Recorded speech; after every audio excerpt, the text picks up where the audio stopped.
Probably wait a few more minutes to add some people in. I did change the time, which is my fault, so we'll see who ends up joining. If not, it is recorded, so I can always listen to it in the morning. I'll start probably here in about 2 minutes and shouldn't last longer than an hour, I wouldn't think.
All right, going to go ahead and get started. Anyone that isn't listening, it is recorded, so you can always come back and listen to it or jump in at whatever time. And I don't have guests on here tonight. That was my fault since I ended up changing the time. But when I am done, I will definitely take questions if anybody wants any questions answered or anyone can request to speak, and I can answer them just kind of throughout, whatever works. So going to go ahead and start, and tomorrow is going to be the 2024 Prix de l'Arc de Triomphe.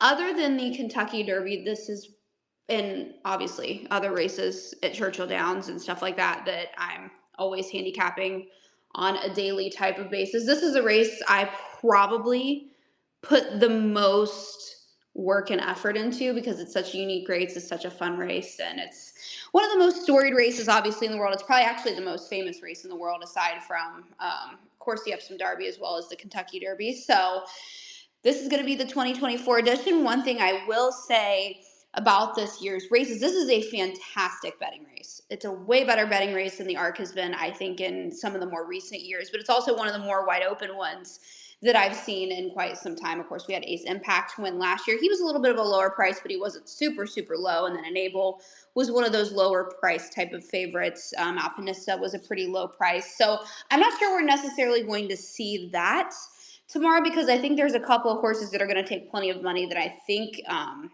have a little bit of a lesser chance of winning, in my opinion, than I think some others would maybe kind of also think. That probably Los Angeles and Shin Emperor, and we'll get to those a little bit more. I'm going to talk about each horse individually based off of barrier numbers. These are barrier numbers, not saddle towel numbers. These are different. We don't have the saddle towel barrier variation over here in America. So that's something you're going to want to watch for. So the horse's saddle towel number that they're going to be wearing tomorrow, they are not breaking from that gate. There is one horse that is the Rakam that's going to be the horse on the rail, the number one horse. He's going to be wearing one. He's going to be breaking from post one. So he's the only one that kind of has that statistic. But I'm going to talk about a couple of trends that I kind of always keep in mind when it comes to this race since 1990. So this has been the last time that this has been 34 editions of this race. These are the statistics going back to that point in time. Older horses in the Arc are only 3 for 34. Older males, meaning a horse that is, in my opinion, going to be 5 or over. No horse has ever won the Arc older than age 5. There's not even a horse older than age 5 in this year's edition, so we don't have to worry about that. But horses 5 years and older have won 2 of the last 34 Arcs. Marion Bard in 2002 and Waldgeist in 2019. Older females, 1 for 34. That was Alpinista in 2022. So we do have one of each. in this year's races. And we do have no chance of having a repeat winner this year. Ace Impact is at stud Trevin Abel. We're the only two since 1992 have done that. 3-year-old colts are 17 for 34 and have made up the most winners since 1990. 3-year-old fillies 4 for 34, and then of course the rest of those have been 4-year-olds. And females overall have won 8 of the last 14 editions. They're 10 for 34. So definitely a hot hand when it comes to some of these female runners in the ARC as of recently. Of course, you had Found, you had Enable, Alpinista, Salimia, Daydream, and a few others, and some more of those recent seasons, Zarkava as well. And a majority of the ARC winners are kind of coming from some of these ARC trials in September at Longchamp. The Champion Stakes and the Juddmonte International are sometimes also prevalent ways you can run in the ARC and win the ARC. And German form has been pretty good as of recently with Torquato Tasso and Alpinista having some of that. So there's a couple of horses obviously that fit a lot of those trends in this race. And as we know, low to kind of mid level and size barriers, whether it be gates 2, 3, all the way up to gate 9, and then kind of into like gates 12 through 15 are usually pretty good in the ARC. Gates 10 and 11 are basically what I would call gate 17 for the Kentucky Derby. They've never produced a winner in the ARC, and barrier number 1 has only produced one. That was Zarkava. So it takes a very special type of a horse to be able to overcome that barrier. She's the only one that's been able to do it. There's been some good horses in those barriers, and the Magic Gate in the Prix de l'Arc de Triomphe is gate number 6. This has produced a lot of winners and has produced a lot of winners as of late. So gate 6 is one you want to keep an eye on. Gates 10 and 11 have never produced a winner, and barrier number 1 has only produced one. So going to go ahead and start going through the field here. The horse that I mentioned kind of a little bit at the top, the one Zarakam, he is in barrier number 1. He's also going to wear Saddletown number 1, so that's kind of a little bit unique to him this year. He's kind of the only one that's going to be doing that. So barrier number 1, obviously, already a pretty big strike against. When it comes to this horse, Sire Zarak did run in the ARC, and of course, Grand Dame Zarkava, the only horse to win from gate 1, so does have that in common with her. But this is a horse that runs well over softer ground. He won a Group 2 at Longchamp earlier in the year over heavy ground. So there's not a lot of horses in this race this year in the ARC, which is kind of uncommon, that aren't going to be proven over softer type of conditions. There is chance for rain tomorrow in Paris, and there has been a lot this week. So I don't know necessarily what type of ground we're going to get. It's going to be soft, but it's going to be teetering on soft and very soft. It's not going to be the softest ARC we've had recently, but it's not even going to be close to the firmest. Last year's edition was pretty firm, so it's not going to be anywhere close to that. But this is a horse that runs well over heavier type of ground. He's a multiple winner at the ARC distance. He's one going a little bit longer, and of course, he does fit that age criteria of that 3 to 4 range, and he does have that ARC history in his family, which I mentioned with his sire Zarak as well as Zarkava. So that is the number 1 Zarakim, going to be breaking from barrier 1, and the price you can get on him, the prices that I'm using for these kind of anti-post prices, I'm getting these from Racing Post, and these are the ones that I typically use. The best price you can get on this horse at the moment is 50 to 1, projected to go off close to 40 to 1. So that is the number 1 horse in this race, going to be ridden by Christian DeMuro. Number 2 is Fantastic Moon. This is a horse that I think a lot of people are probably pretty familiar with. If you watch a lot of European racing, this horse has good form, and he's got a lot of form, but he runs pretty well over softer ground. He's gotten multiple wins over that type of ground at grade 1 level. So this is a horse that's proven at the highest level over softer type of grounds. He's got a win over the Longchamp course, but it was on better ground over this type of a surface. So this may be a little bit too soft for him, because I think it's going to turn up to be between obviously soft and very soft. So I think it's going to be one of the softer ARCs we've seen, but he was beaten 6.5 lengths in last year's race, won by Ace Impact. It was relatively decent type of an effort, but he does fit that age criteria, of course. Comes into this edition with a similar type of form, having ran in Germany a lot. That's been a decent path as of late with Torquato Tasso and Alpinista. So this one, not without a chance, but I wouldn't say that he has a huge chance in this race. That is the 2 Fantastic Moon, and the best price you can get on him is 22 to 1. Number 3 in here is a horse that I quite like a lot. That is Blue Stocking in this race. And one thing that is very interesting about her, she was a supplemental entry into the ARC, so they had to pay a decent amount to get her into this race. I think that's a pretty big confidence booster, and she's had a really good season so far. She has a win last out at the ARC distance over the surface at Longchamp, was over pretty soft ground, so I think that's a really big check mark for her coming into this race. She doesn't run well over firm going. She's obviously not going to get that. And I did think she ran one of her better runs over a firmer type of course that I thought really flatters the form. She ran okay 2 starts back behind City of Troy against males. So she's a horse that I think has a lot of fanfare coming into this year's edition, and she's one that I quite like a lot in this race. When all is said and done, she may actually be my pick in here. Ross Ryan going to be aboard for the Ralph Beckett barn, currently 11-1. So I like that a lot on the horse breaking from barrier number 3. That is Blue Stocking.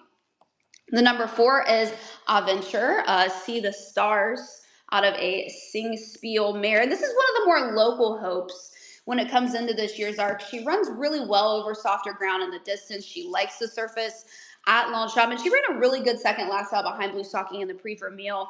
With further progress, I do think going to be possible for her coming into this race. She's had a pretty good season, and she's behind the horse that I think actually has a really good shot in here, Blue Stocking, in that last out race. It's been a pretty productive race when it comes to how some of the females have come in and run well in here. She's younger, so I think that's a good age criteria for her. I just kind of worry that she's a little bit underexposed coming into this race. She doesn't have a lot of races, but she is a horse that is progressively getting better. I do think there's a chance she's a little bit of a cut below some of the top contenders in this race, but she could be a big price that you would maybe want to include underneath, especially if you do like Blue Stocking like I do. May want to give her a little bit of a look, but she could be a horse that next year, if she continues to get better, if she stays in training, that I think could be a little bit more of a contender. And the best price you can get on her at the moment is 22-1. One that is co-favored at the moment at 9-2 per Racing Post is the number 5 in here. That is Sosi. And I think this horse is a huge contender in this race. He's got wins over the ground, the distance, last out, 2 starts back.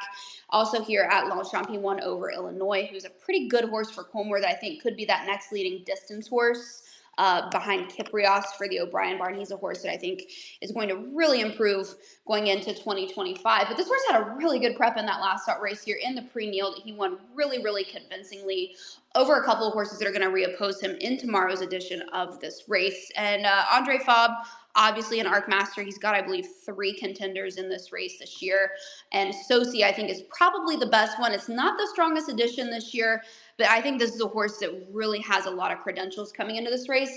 And this wasn't a horse I was overly crazy about coming in here because, I mean, I just thought he was kind of okay coming into this race. But this is an ARC that the addition is just kind of okay.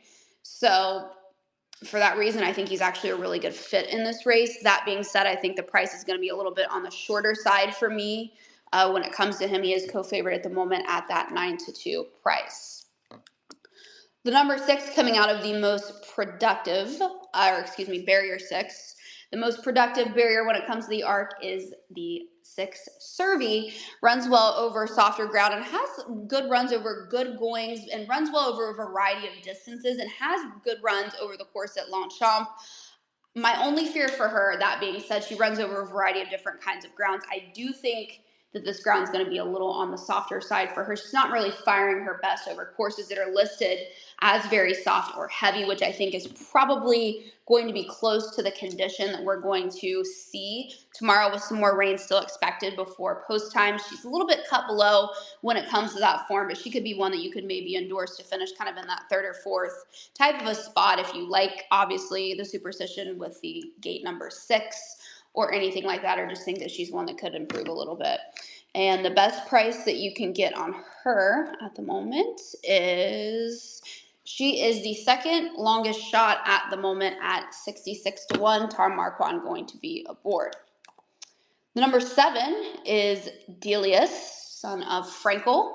Runs really well over this course and does like surfaces that are soft. The only horse to ever beat him in his short career has been Sosi. So if you do like Sosi in this race, I think you kind of have to like this horse at a little bit of a better price, just my opinion. And Coolmore thought enough of this horse to buy into him, and the Frankels have fared pretty well in the Arc so far in Frankel's stallion career. I don't think he's good enough to win this race, in my opinion, but like I said, if you like Sosi, I think you have to like this one a little bit too. And the price is relatively right. He is 16-1 for the Jean-Claude Roguet barn. That is Delius in this race, and he's just kind of rated a little bit lower than a lot of these horses. He's a 94 on the time form rating, whereas some of the other horses, Sosi's a 107, still has a little bit more to be elevated in this race. Blue Stocking is going to be one of your higher rated horses at 129. She's actually the highest rated horse in this race. Los Angeles 119, but that is the number 7 Delius. The number 8 is a horse that I'm also quite interested in this race. This is Look de Vega. Aside from the last out run where he did have excuses coming in off of a little bit of some time away, was third in the pre-Neal last out behind Sosi, and like I said, did have some excuses in that race, so I think is going to come in a little bit more peaked into the Arc. He won the French Derby this race, this year pretty nicely. Obviously he likes the course, he likes softer conditions, and this is going to be the second try at this distance, a mile and 4 furlongs. And I think with a cleaner trip than he had in the pre-Neal, which is not really going to be possible because the Arc is a pretty roughly run race, like the Kentucky Derby, like the Melbourne Cup. I do think this is a horse that's going to come into this race tomorrow kind of on the blossoming type of a side. And to me, he's a horse that kind of has a similar look to Ace Impact, last year's winner. And I think the price is obviously going to be a little bit better on him than it would be on Sosi. Not much. He is 13-2. He's one that's kind of moving a little bit in the markets. He's probably going to go off around 6 or 7-1. So he's definitely one that I considered behind Blue Stocking to potentially be my top selection. The 9 is Alrifa for the Joseph O'Brien barn. This is one from kind of this new cross that Coolmore has since they have purchased Wooten Bassett. This is a horse by Wooten Bassett out of a Galileo mare, and that cross is going to win the Arc sooner rather than later, I would think. And this is a horse that's been well-traveled this season. He ran decent in Saratoga before being beaten a length behind City of Troy's two starts back, and then of course last out won an easy grade 1 in Germany. He ran very well in there, so decent form coming into this race. We mentioned with a couple of horses and some of the more recent additions coming by way of grade 1s in Germany. So this is one that was a little bit interesting to me in this race because of a lot of that. So I do like the run that he had behind City of Troy, and I like the grade 1 win last time out. The Saratoga thing could have just been a one-off, but I don't have very high expectations for American turf horses, especially at these distances at the moment. So that's a little bit of a knock against for me when it comes to him, but he's good at the distance. The ground may be a little bit on the softer side for him, I will say that. This would be one I would maybe be interested in the Breeders' Cup Turf, and there's a couple of those horses like that I'll start to name, but one thing that's kind of interesting about this horse is he's going to be ridden by Yutaka Take for the Joseph O'Brien barn. It would be quite something to see the legend win an Arc, but not on a Japanese contender. So a little bit of a one-off there for Alrifa, who's going to be in barrier number 9, and best price you can get him at right now is 9-1. Two big contenders coming up here in barriers 10 and 11. The 10th barrier, this is going to be Los Angeles.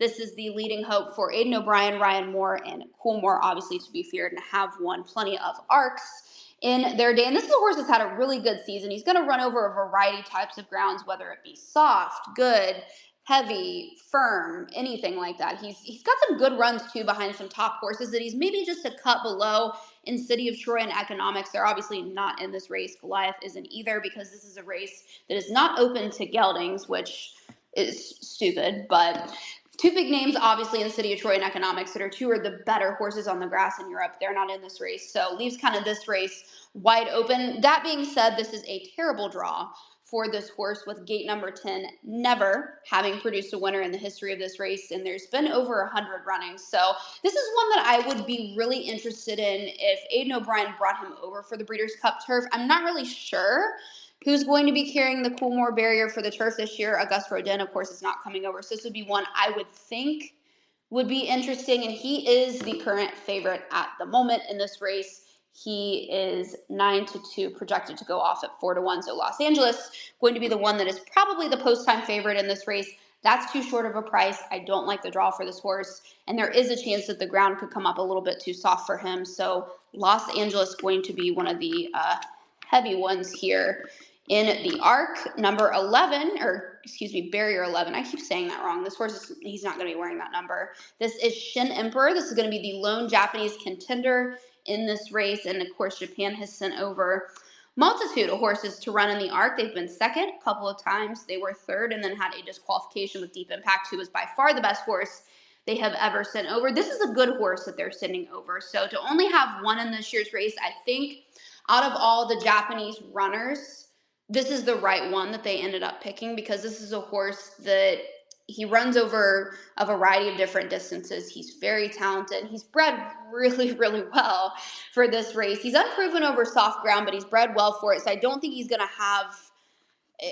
not going to handle it like a lot of the Japanese horses haven't, because this is a horse that has basically no Japanese breeding. He's a French bred horse. He is a full brother to the 2020 Arc winner, Satsas. He's a half brother to Breeders' Cup winner, Sister Charlie, as well as my sister, Nat. So this is a horse that breeding-wise doesn't have that Sunday Silence blood in him that's going to make him want to run over firmer type of ground.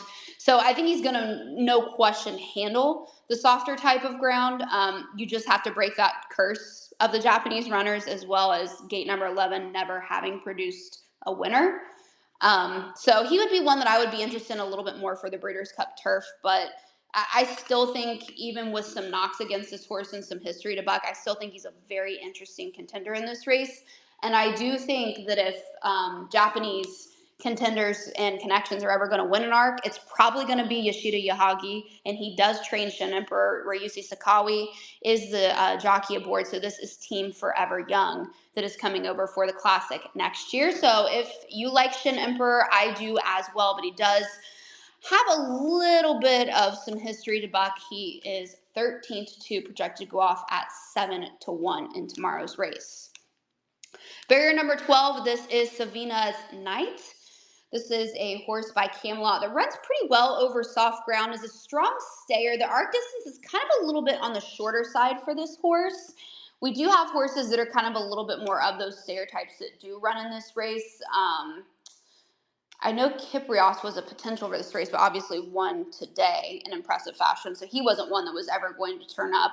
And then there's been a couple others that Coolmore have sent over that are a little bit more of those longer distance type of horses that have ran well in this race. It's just a different ball game, going from 1 3/4 or 2 miles to now going 1 mile and 4 furlongs, where it's a sprint at the end. So he's a winner at this distance, and he's a winner over the surface, last out on soft ground. So he is coming in with some pretty good recent credentials. He does fit that age bracket of age 3 to 4, and Andre Fabre obviously knows how to win the Arc, and he doesn't have to win it with his top contender that he sends in. So this is a horse that I think is a little bit of a wild card that I actually kind of can get behind in this race. I'm not sure he's good enough to win, but I think maybe to finish second, third, or fourth, this is one I'm going to be really, really interested in. And he's pretty good price at the moment, 66-1. The co-second longest shot at the moment, Mikel Barzalona, is going to be aboard. So I think there's a lot to like with this horse, actually. And he's going to be one that I do want to consider in some of those back-end type of finishes. Barrier number 13 is Hayazark. This is a horse that has been around for quite some time, and he's in better form than he has been in recent years, and he does like really, really soft ground. So the ground is going to turn up maybe more favorable for him than it is for anyone else. And he ran in the Arc last year, was a little bit too firm for him, was 14th to 15 behind Ace Impact. So he's going to get a better going this year. He's going to get a little bit of an easier field, and he's in better form. But even in better form, he would still probably completely shock me in this race. He doesn't really fit from that age perspective. He is a 5-year-old male. So this would be one that I think would be very surprising if he ran really well in here. He's actually the longest shot of 16 currently in the market at Racing Post at the moment. William Buick aboard, which I think is a very interesting rider assignment for this horse, but he is 80-1. Barrier number 14, this is Continuous, also for the Aidan O'Brien and Coolmore band. This one, The Japanese story is very interesting for this race because the horse that is from Japanese connections that they're bringing over, not a Japanese bred, Yutaka Take, not on a Japanese horse. And there's only one Japanese bred in this race. It is continuous, and he's campaigned by Coolmore. So he would be the first Japanese bred to win the Arc. There has never been another one before, whether it's coming from Japan or somewhere else. Rated pretty good fifth in this race, though, last season behind Ace Impact. Was a little bit over firmer type of ground, so I think the ground is going to maybe turn up a little bit on the softer side for him tomorrow. This is an easier group, but I do think this horse is not quite in the same form as 2023 as he had been previously. So I think continuous would be a little bit of a shocker. Christophe Soumillon going to be aboard. He's currently 33-1. And I think this is one that I've heard some rumblings around maybe going over to the Japan Cup with Auguste Rodin coming up in November. So continuous going to be breaking from barrier number 14. Barrier 15 is Sunway. I think this one's kind of a cut below when it comes to the Arc standard. He's got a bit of a habit, though, which is not a bad habit, of showing up in big races at big prices and kind of finishing around that third or fourth type of a finish. So he could be one that you maybe would want to include in some of those underneath placings if the race totally fell apart or something, which based on a pace projection that I've looked at this year's race kind of doesn't really seem likely. I think it's going to be an honest pace. I don't think it's going to be overly fast. I don't think it's going to be overly slow. Nothing really kind of stuck out to me. So I don't think this horse is good enough to win this race overall. He does handle soft ground well, though, so anything is possible. He's definitely not going to finish last in here. And then the final horse breaking from barrier number 16 is Masta Savine. You can probably eliminate her being a 5-year-old mare. Only 1 in 34 have done that within the last edition since 1990. That was Alpinista, and she is no Alpinista. She is the lone 5-year-old mare in this race, though. But I will say she has been in excellent form in 2024. So she has completely blossomed as a mare. She's unbeaten in 4 runs. She's going to handle this ground. She's going to handle this distance. She likes this surface. And I think she was flattered in her last run of 2023 before they put her away for the winter. She was only beaten a couple of lengths behind Inspiral. And then, of course, Inspiral came on to win the filly and mare turf. So this horse in here, she's got some sneaky, really good form in this race. I think the wide draw of 16, as well as her being an older horse, probably eliminates her, and she's probably not quite good enough to win anyway. But she is a horse that when it comes to the kind of higher type of contenders that are going to be really anything over 20-1 for some of those back end type of finishes, whether it be second, third, or fourth, if you want to use those in some of your tickets, she's the one that I'm most interested in to run the best out of the horses that are 20-1 or higher. And the 20-1 or higher horses are Adventure, Fantastic Moon, Master Savine, Sunway, Continuous, the Rockcom, Savina's Night, Serving High as Zark. So at 25-1, I think she's actually a really great bet at 25-1. Andre Fabre trains, so certainly not impossible based off of that. I think it would be a stretch to see her win, but I do think she's going to run credible, and she's actually rated pretty highly this season. When it comes to time form, she is a 114. But that is all 16 of them for this year's Prix de l'Arc de Triomphe. So older horses don't typically win this race. Older females definitely don't typically win this race. It's always usually someone age 3 to 4. This is a race that's not open to geldings, of course. So I don't think that's going to change in this year's race. Barriers to stay away from 1, 10, and 11. I don't know if that will change this year. It very well could with Gates 10 and 11 with that being the barriers of Los Angeles and Shin Emperor, her 2 of the top choices in this year's race. Ground looks like it's going to be pretty soft. Rain has continued to fall and is probably going to have a chance of still falling around 50% when it comes to post time. And I do think the pace is going to be relatively honest in here. On the quicker side, definitely not going to be slow, but will be a flat sprint for the end, as it always is in the Arc. So top contenders that I kind of really favor in this race that I'm going to kind of dance around picking, obviously going to be Blue Stocking. I like that she was a supplemental entry into this edition's Arc. She's had a great season. She won on this surface over softer ground last time out at the distance, and she ran well behind City of Troy, who I think is the top horse in Europe in this year so far. So Blue Stocking I do like quite a bit. I also like Look to Vega in this race. I think he reminds me a lot of Ace Impact last year, and I think this is a little bit of an easier group than Ace Impact faced last year, but I think this is one that I think has a lot of that kind of traditional French criteria coming into a race like this. So I do quite like Look de Vega Al Rifa is certainly one that is not impossible. I don't like Los Angeles. I do like Shin Emperor in this race. I think it would be a stretch to have to overcome all that he does to win this race. That being said, I do think that this is one of the better horses Japan has ever brought over, and he will be suited for this softer type of ground. And if any Japanese, connections are going to win this race, I think Yoshida Yahagi will probably be the one to do it. So this is Team Forever Young with Shin Emperor. And then I do think Masa Savine in gate or barrier number 16 is quite interesting at 25-1. So if anybody has any questions before I wrap this up, go ahead and actually I do have some speaker requests. Maybe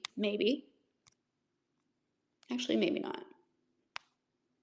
Well, if no one has any questions, this is recorded, so you can always go back and listen to it. So hopefully threw out some good statistics in here that you can maybe use in this race tomorrow. But my top choices in tomorrow's edition are going to be Blue Stocking as well as Look de Vega. Throw in a little bit of Shin Emperor and Mas Savine for me. But going to be an exciting edition of tomorrow's race, and definitely can't wait to watch it.